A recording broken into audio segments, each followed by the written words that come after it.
Miarabantsika rehetra ary manona fiadanan'ny tompo ho aminao izay manaraka izao fandarana tonombavaka izao.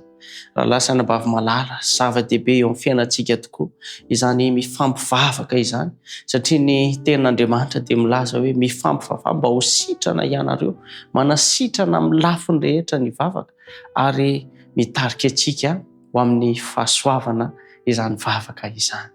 Andeha isika hitondram-bavaka ny anabavintsika dia ny Madame Adelisy ny tokantranony amin'izao fotoana izao. Hiaraka hivavakantsika tompoko.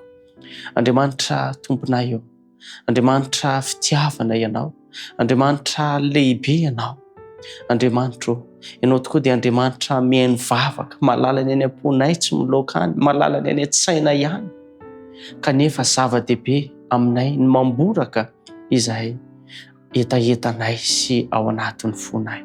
Andriamanitra mangataka vavaka manokana ny anabavy Emma Adelisy amin'izao fotoana izao. Misaotra anao izy noho ny fitantananao, ny fiainana nandritrizay taona maro izay, ny ainana izay, satria tsapany fa teo foana ianao nanampy azy, nanohana azy, niaro azy sy ny ankonany. Ankehitriny izy dia mangata-bavaka hatrany ho an'ny fiaina tokantrano. Tompo malalo ny tokantranony ane, dia tokantrano anjakan'ny fitiavanao sy ny fiadananao, ary tokantrano izay ahitana taratra ny fahatsaranao sy ny fahalebiazanao. Ome fahendrena ny vadiny, ome fahendrena izy, ome fahendrena ny zanany, ka izany tokantrano izany dia tokantrano ahatsapa ny hatsaranao ary tokantrano vonona ny tsenanao eny amin'ireo lanitra.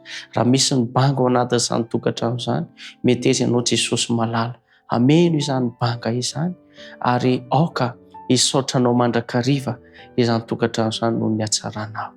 Amin'ny anaranao Jesosy Kristy no hanonona sy angatana ny vavaka. Amen.